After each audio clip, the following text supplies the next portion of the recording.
I'm gonna make him an offer again with you.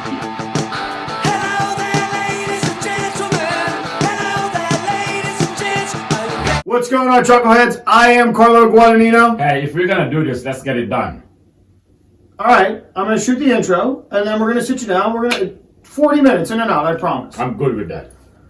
What's going on, Chuckleheads? I am Carlo Guadagnino. This is the DingoTalk Alumni Tour. My guest this week, as you heard him in the background there, is Frankie Dodou Taal, class of '98, the soccer coach here. For those of you that have been following our show, he was the second show way back when. We're going to talk about Frankie's time as a student here in the first segment. In the second segment, we're going to talk about his 2 stints as a coach here at Bethany. I'm also going to send it to KJ and Harry with Maple Shades Outdoors and Chambers General Store.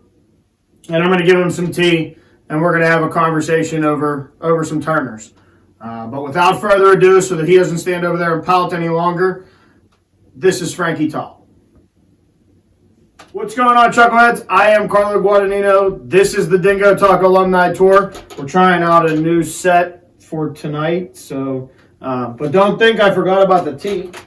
Here's the tea. We're going to do this a little opposite because I got to get rid of the tea, okay. or I'll forget. Thank you. But that's our Turner's tea. My guest, for those of you that have been watching the show, is Frankie Dodou Taal, class of '98, correct? This is his second round on the show. He was actually the second guest ever on the show. So welcome back, Coach. Thank you. Frankie. Thank you for having me. I don't know, Frankie, you want to go by Mr. Taal? Frankie. Frankie, okay with you? Frankie. All right. So, I guess I should pour my own tea. And always with the Turners. But, so, I guess we'll start with your journey to Bethany. Right. We covered in the first episode with you that you actually transferred in. Mm-hmm. Now your brother was here. Yes. So let's talk about that process. Right at that, where you're going to transfer to Bethany, why the decision, and we'll go from there.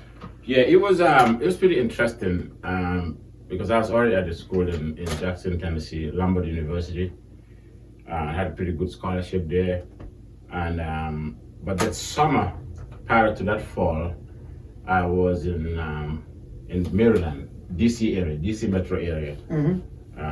That's where I spent a lot of my summers between New York and the DC area. And my brother was staying there. Male Sala, who was our goalkeeper, was also staying in DC. Dodou Njai, who was our midfield player, and Star Sanyam was our best player, probably one of the best players I ever played with.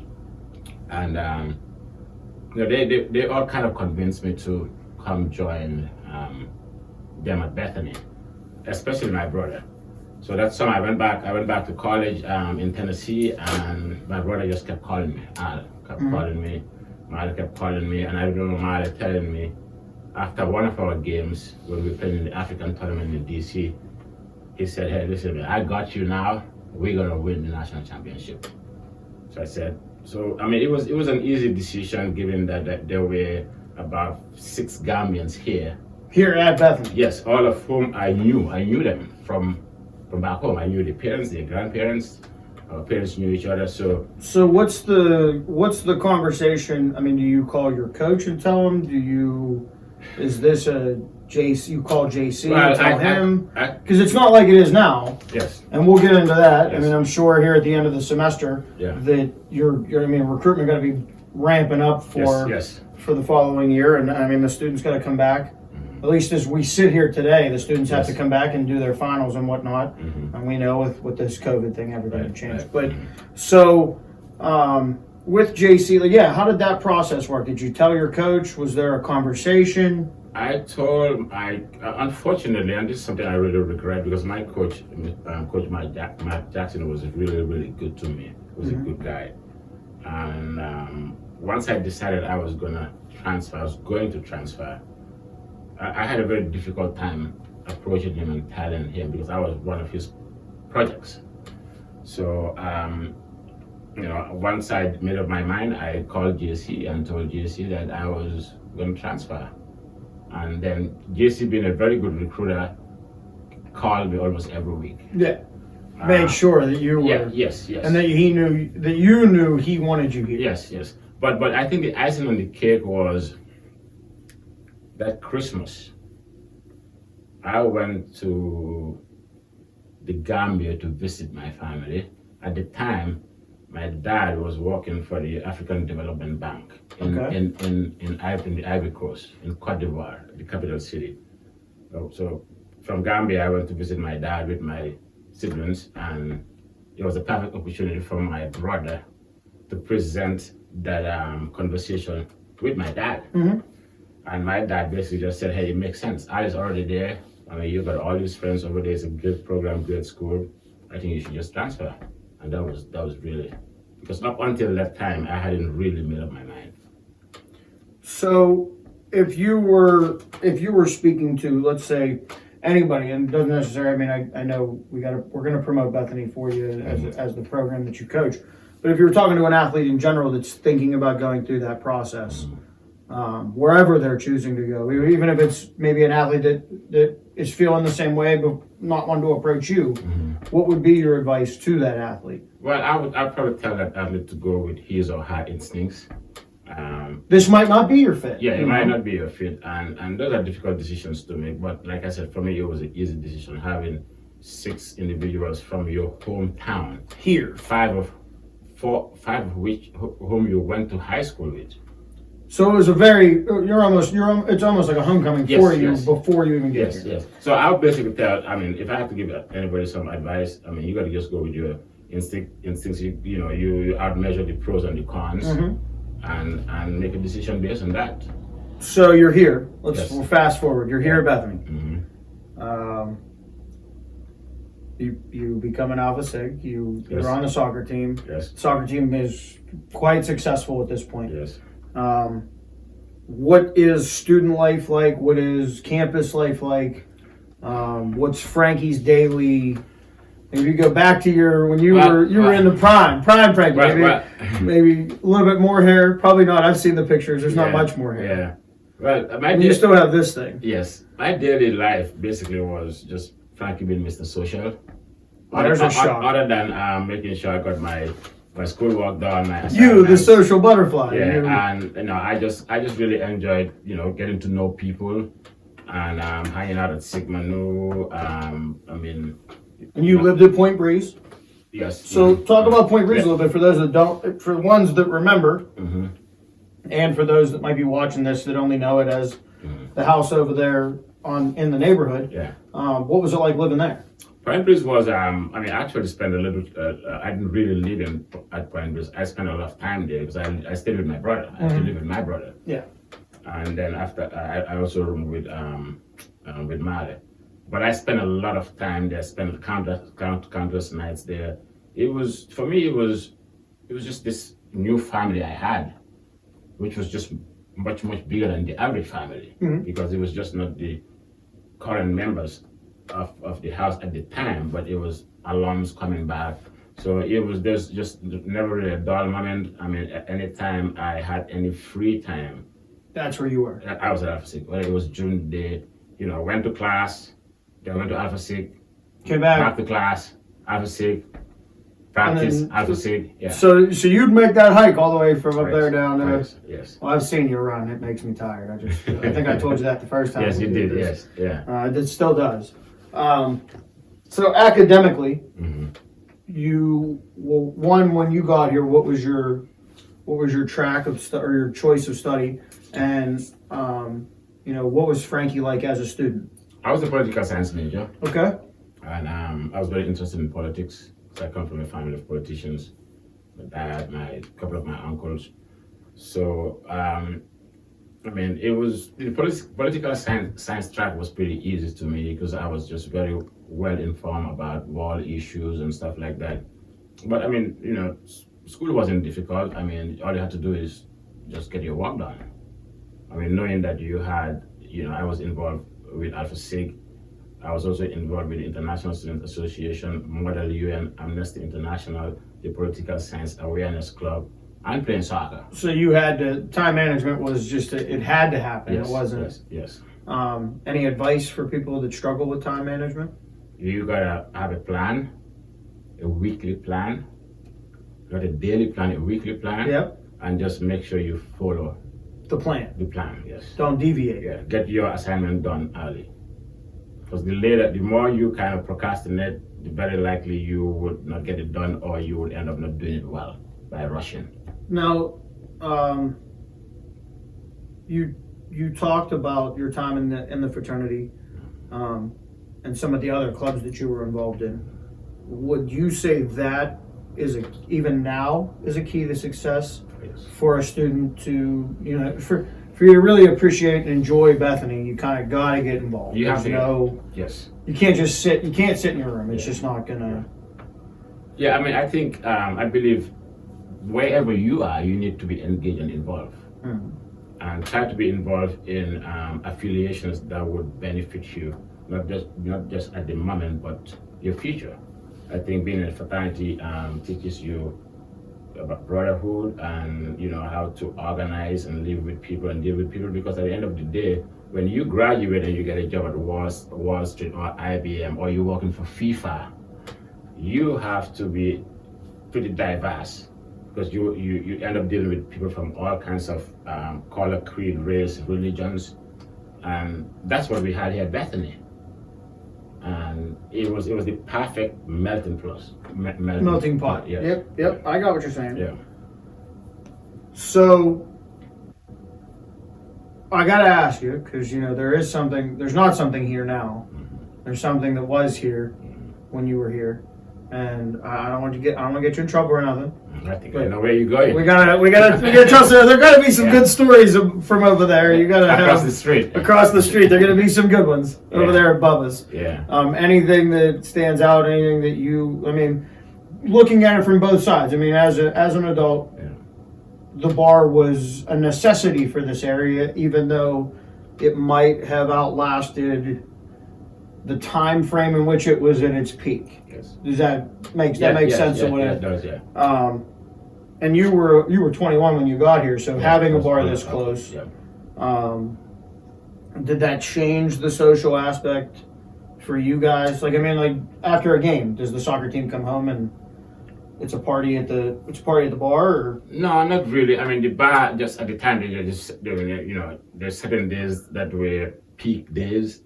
Like Thursday and Saturdays were and wing night was a big one. Yeah. So, but I mean, for me, it was just not a place to go and have fun, but it was also a place that I could go and interact with students that were not Alpha 6, and that were also not soccer players. It was just a place you can go and socialize, hang out, and it was a lot louder at the time because we didn't have the downstairs. Yeah, so everybody was upstairs. Yeah. Well, you brought up we brought up the soccer players and why you came here, and that's what I want to end this segment with. I'd like to hear. Let's talk about the 90, 92, 93, 94. We'll talk about those years, and then we'll send it to KJ Maple Shades Outdoors, and we'll come back. Yeah. So talk about the soccer experience here, because you have a pretty successful run for. It was definitely a good run up until I graduated and became a coach. It was just a great experience, great teammates. We had a great leader in JC. We had excellent assistant coaches, Jack Schaefer, Volpini from Canada, and Haji, George Williams. We had 3 excellent assistants, and basically they worked very well with us. They were younger. Not that JC couldn't relate to us, but they were younger, and they were able to. They were actually graduate assistants, except for I believe Jack Schaefer, who was the assistant coach. So it was, it was a great team. It was fun to play here. I mean, I enjoyed every practice. Was challenging because the team was pretty good. 93 though, unfortunately, I thought the 93 team was better than. And that's the team we've talked about many times since your original interview. Yes. That was the team that you thought actually should have and didn't even get into the tournament. We didn't get into the tournament. Yeah, I believe we lost 3 losses and didn't get into the tournament. Yeah, I think we were 15-3. And then the following year, the last team to get in. Yes. Let's go there. The last team to get in. Yeah. Talk about that battle. It was 94 was actually interesting because I got injured, and when I got injured, everybody was in a panic mode. Because I was a pretty good player. I was pretty solid at the back, and with Frankie not being around, JC and his staff had to figure out how do we Movements. What are we doing? how do we change the formation, blah blah blah. How do we replace Frankie? And I guess the best way to replace me was to change the formation and then insert Aaron Squire, who's a very good friend of mine, into my position. And I think that was the best thing that happened to us, Frankie getting injured, because we had lost 5 games. Not to, boosting your ego. But I'm just being honest. But that's part of that team. You can admit that Yeah. you not playing at that juncture was the movement that the team needed, or the moment that the team needed. And Squire came in and did a good job. So I obviously I lost my position. I think it was the first time in my career I had actually lost a position due to injuries or not playing well. But he did well, and I became a super sub, and I played a lot, and I was pretty happy with my time, and I was the oldest person on the team, so I had to accept the responsibility I had and just be a leader on the team. When I was on the bench, I cheered. When I got in, I did my job. And that's something that you would hope that you can impress onto the players. Oh yeah, absolutely. That you coach, which is a good place to stop. Yeah. So we'll lead into Frankie's time at Bethany. It's a 2-stint. Yeah, nice. You're here, you leave, you come back. So I'm going to send it to KJ, Maple Shades Outdoors. If you haven't yet, get on YouTube, check Maple Shades Outdoors out. They're also on Instagram. See if you can talk them into getting you one of these nice hats here. But KJ, take it away. What's going on, everybody? This is Kieran Dunn, founder of Maple Shade Outdoors. You're currently watching Dingo Talk with my man Carlo. If you're anything like me and you're really enjoying this content, you should like and subscribe his page. While you're on YouTube, you should probably just head over and like and subscribe Maple Shade Outdoors. Check out our page, enjoy some videos, some outdoor content. You might as well hop on Instagram, Facebook, follow us, Maple Shade Outdoors. Now that's enough about me. I'm trying to get back and watch the rest of Dingo Talk, so I'll talk to y'all later.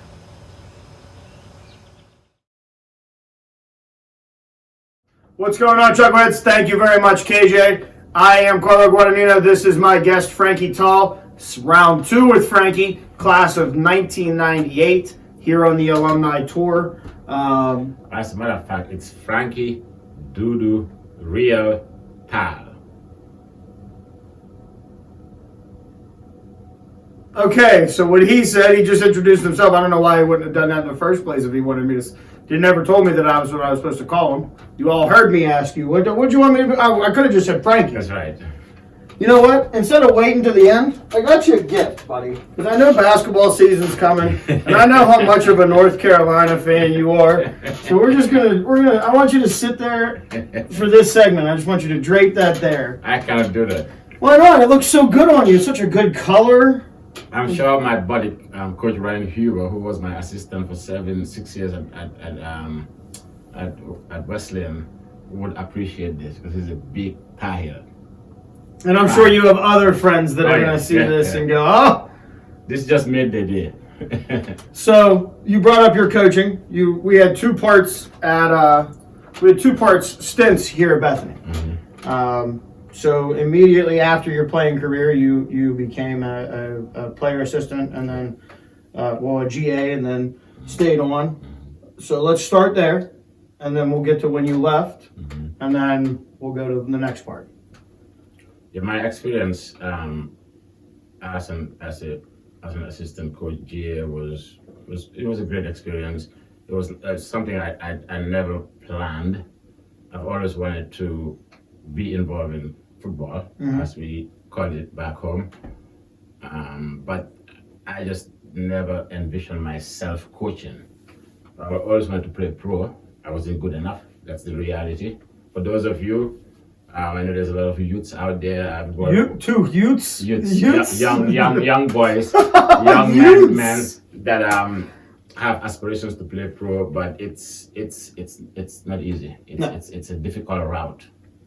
So we spent some time together on homecoming, which just passed about a month ago or so, and we had a guest with us, and he was one of your players. Yes. Marcus Oberhoy. So let's talk. There was a couple good stories out of that. So how about we start there? That's a good. Marcus's story is pretty interesting. I was coaching a team out of West Virginia called the Force. John McGowan, Jason Cusick, Jason Meisenhelder, and George Guerrera, and Bill Conkle Woodward. They were all on that club team. They were high school seniors. Okay. We had, I think Marcus's team came to practice or play a game at the practice fields, and back then I had a boombox on top of the shed, and I would just play reggae music, and the kids loved it. And Marcus admitted that when he saw me interacting with the kids, the boys, and coaching with the music, he was like, you know what, I think I want to play for that guy. Now, obviously, JC was the person the guy, the guy that really, recruited him, But I think I had a little bit of influence in him coming here, and we became very close. Marcus had great guy, but had some ups and downs, some troubling times. Marcus, don't hate me for that. And I think he was very fortunate to have me to kind of mentor him and give him advice, because I think that was one of my strengths as an assistant coach, to just make sure that everybody was treated well, everybody worked as hard, and kind of help unify the team. And he was pretty good. He was a pretty good player. I mean, I think Marcus, in my opinion, he's one of the best players I have seen come through Bethany. I've seen a ton of good players, just because he was just not very good in scoring goals, but he was also very good in assisting. There was one year he had 17 goals and 18 assists. That's the year that Stewart scored, I believe, 23 goals and had 5 assists. So that's Marcus. The stats don't lie. So, so you want to say who the other players are? You've seen some of that he's in that cat. I mean, you're saying the top tier guys. The top tiers. I mean, obviously, Star Sanyang, Dowden, Yai, Edwin Ferdinand. I mean, there's just some great players. Dave Farmer. Jake Williams was a very good player that I played with, one of the best players I played with.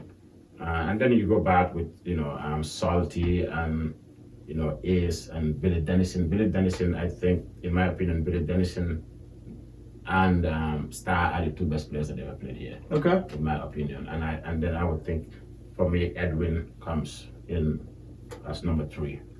So you're the assistant men's coach. Mm-hmm.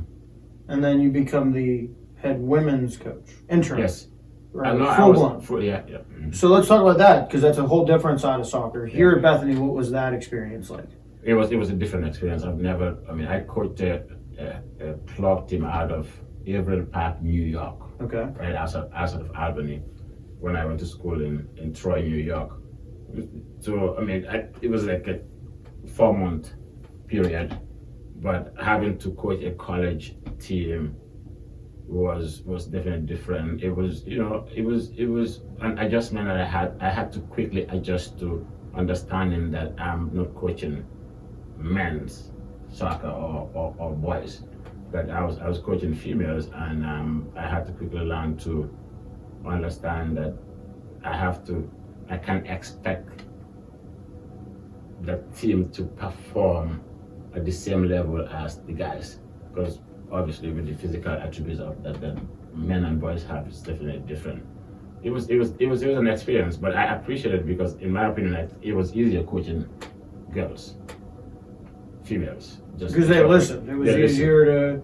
They listened. It was easier for the formations. Yes, they don't talk back to you. They were very punctual, very disciplined, and they were all good students too. So it was a very good experience. So at what point does the end of the first Bethany tunnel? For those of you that don't know, there used to be 2 tunnels that got here, so it goes all the way back to anybody that's watching from 1912. But it doesn't matter, there were 2 tunnels to get here. Yeah. But when was the end of Frankie's first tunnel? Where you see that it's kind of time's winding out, and you're gonna move on maybe? Yeah, I think it happened by default. I went to a wedding in London. One of my best friends, Dodou got married. I was his best man, and I went to the wedding. And upon returning, I had some immigration issues, so I had to fly back to London to sort out my visa. I couldn't sort it out in London. Then I ended up going back to the Gambia, and ended up coming back in December. And so soccer is done here. Soccer is done. So, and obviously, Jan Foster was the athletic director. So they had to hire someone else, and I believe may have been Stewart. Stewart took my position. Yeah. So you leave. So yeah, I came back to Bethany and I stayed here for a couple of months, and then I got hired by North Carolina Wesleyan College. And you're gone for 15 years. And you return 2 years. I returned June 12th, 2019. So this will be going into your second year back. Yes. And as we sit here, I know we're at the end of the semester, so you still haven't gotten the team grades yet, as we sit today. Yeah. So where's recruitment at? Because obviously downtime for college sports, but also a lot of fall sports across the country still had certain things. Like, I know football played in PA. I'm assuming soccer still. You went to a couple. I've talked to you in between. Yeah. You've gone to a couple games. So where's the recruitment process at as we sit here? It's going well, considering that these are not normal times. A lot of video. There's a video, and I don't think. At this point, I'm not sure if every parent is comfortable sending their sons and daughters away. So considering that, I think we've done pretty good thus far. We have about seven commits / deposits. I think at the end of the day we'll end up bringing about 15, which will be a very good class for the spring, considering it's in the spring. So I'm pretty excited about. I can't wait to finalize and finish my recruiting and get it in and be. Yeah. So what is the plan? As we come back here, we let's talk first about what you do through COVID. It's a little different for the fall. Yeah. It was more of your spring training. What was spring training like for you guys? It was fall training, spring training. Yeah. It was different. It wasn't difficult. It was just different. The first 2 weeks or so we had to train in pods. So that meant we had to spend more time in the weight room as coaches and on the field. And we kind of staggered the groups. Some of the groups kind of trained in between classes. We did it for about, I believe, 2 weeks, and then went full scale, 11-11. Having the whole team. Yeah. So it was the first 2 weeks was very difficult because I think we were only able to have it was like 6 or 5. Yeah, 4 to 6, and then and that was. And then there's that slow process of building through. Yes. Before you get to full tilt. Yes. So, a good off season though. It seemed like everybody came in. They looked like they had worked. Yes, it was good. It was good in regards to the fact that we were able to actually eventually practice and actually had more practices than we usually have in the actual real spring season. Yeah. So that was good. So the plan as you guys come back, you come back in January. When does Bethany Soccer fire on? Our first game is March 13th. So practices like fall camp or preseason camp basically will start for you guys in February? Sometime in February. We don't know yet, but sometimes in February. And what is right now the projection for your season? It's you're going to play everybody. Is it broken into divisions? No, it's just one. We will only be playing conference games. Okay. I think that's what every that's what I mean. Are you gonna are they gonna break the PAC into Westminster in the north and no? It's everybody plays. There are 10 teams in our conference, So you have 9 games. Okay. So everybody plays each other once, and then after everyone plays everybody once, the team that has the most points becomes the number 1 team, becomes the regular season champs, and then number 1 will play number 2 for the first place seeding, and then 3 will play 4, Okay. all the way up to 9th and 10th. So everybody will get a chance to get into the tournament. Well, not. It's just there will be no tournament. Oh, it'll just be for where you play out to where you Yes. are. Yes. Okay. Yes. Okay. So, what else has changed? You know, you're here. You've been here all semester. What else has changed? Can you say here at Bethany in these not normal times? Just from you're not a student. You're a faculty member. Mm-hmm. What do you see that maybe everybody else doesn't see, or what would you recommend about, you know, what separates Bethany from the other schools that they're dealing with the same thing? Yeah, I think I believe that Bethany has done a good job with making sure our students and student athletes are definitely practicing and abiding by the social distance guidelines, protocols, etc. With the testings, the testings that we've had, and I also believe too that because we are so remote, that if I was a parent and I'm looking at schools, I would probably rather send my kid, my son, or to daughter, the woods. Yeah, to the woods than to A city, like downtown. College Park in Maryland, or to NYU. Mm-hmm. Or to some of the, like Michigan State, some of the bigger schools, because I think it's, you know, like I said, we've done a pretty good job, and the population is small, and this is an area that is, because it's so small, it's not just not well visited by people from all over. So I think that's a blessing in disguise. So we're at that point. This is the last 2 questions of the show. And you can answer them in any way, either or, because you were an athlete and a coach in the division, and you are an alumni of Bethany. So the first question, why Bethany? And second question, why Division III? Why Bethany? I mean, can't come from any other person other than individuals like me who went here. I mean, Bethany is a home away from home. It's a small environment. Small town. It's very safe. It's a college that you have the opportunity to have a very good personal one-to-one relationship interaction with your professors, which you don't find in big schools. And I think the support system we have here is what really makes Bethany, and that is an aspect that I always use when I'm recruiting to encourage student athletes to come here. Hey, you'll be taken care of. This is an institution where not only would you know your friends, your fraternity brothers and sisters, and your professors, but the janitors.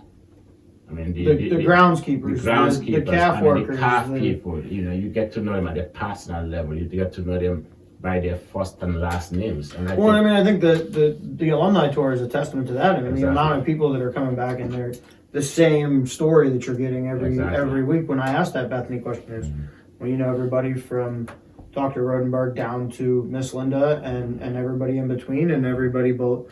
I mean, there's nobody. It's just the list goes on and on. I mean, your Ken Morgans, your Dr. Capples, your Dr. Corelli's, Dr. Sutherland, Dr. Lovano. You know, I mean, they're the names of the people, just the professors that I can name off that you see in town every day. And I mean, Sam Googe and Jerry Stebbins, they do a great job. So I think you hit the nail on the head there. And then, so the Division III question, you pointed it out. You wanted to go pro. Yeah. And it's not that you weren't a talented footballer, but it's, right, did I get that right? Talented footballer. Yes. Hey, I was working since the last one. Yeah. But so it wasn't that you weren't talented. It's just you weren't in good that enough. 1%. It just wasn't good enough. And that's what I mean. It's just like any other sport where it's the 1% that makes that leap. Yeah. So Division III, why? Well, Division III. I mean, I think unfortunately there's a lot of people that look at Division III as like a farm league, and it's not. Why Division 3? It's like an intramural league. Yeah, yeah. Why Division 3? Because it's a league that the academics is emphasized. Mm-hmm. I'm not knocking down Division 1 and the Division 2 and the NAIA programs. There's a lot of great programs out there in that category that have excellent academics. Absolutely. But I think at the Division 3 institution, you are allowed to be able to balance academics, sports, your social life,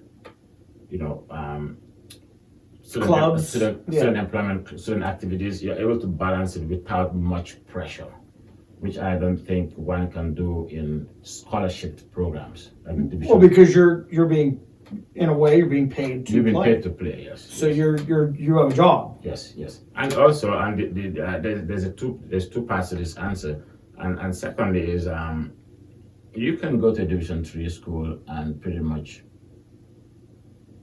pay very little money based on your academics. The higher your grades. The higher your grades, the better. I mean, here we have the K1 scholarship and other things. Financial aid, the Bethany grant, etc. So at the end of the day, it's cost efficient and it's very manageable. And that's for me. It was I didn't really know that coming in, but once I got here, it didn't take me long to realize that. Well, Frankie, it's always a pleasure to sit down with you. It's been a very long night for the both of us. Right. I appreciate you bearing with me through the whole thing. We'll have to get you back on the show, maybe as a coach's preview, or yes. Mm-hmm. or just, I don't know. Maybe, who knows? You might wander on down the road onto another episode. I mean, we brought you back for the alumni tour. Maybe we'll have another show it's a coaches and players show, and we'll do it with you then. I really appreciate you stopping by. Thank you. This has been Frankie Dodou, Real Taal, class of 1998. I am Carlo Guadagnino. This has been the DingoTalk Alumni Tour. And now I'm going to send it to that guy that makes the good sandwiches and has all the good specials and the two new shirts. One's a Chambers shirt. It's red. It's white. It's got Chambers. If they don't have it, you don't need it. And the other is the Shroom Capital of the World. It's a black and white shirt. So if you're in the Chambers or the Bethany area, make sure you stop down there. But without further ado, Harry Chambers, take it away. All right, run back sound. You've just watched another exciting episode of Dingo Talk with your host, Carlo Guadagnino, recorded live in his secret lair in Bethany, West Virginia. Sponsored by Chambers General Store, the longest running general store in the state of West Virginia. Stop by and see us. We're here Monday through Friday, 6A to 5P, and on Saturday, 6A to noon. Get a breakfast sandwich or our new sausage, biscuits, and gravy. Coming soon, another round of Bethany Mushroom Capital of the World t-shirts and new Chambers General Store. If we don't have it, you don't need it t-shirts.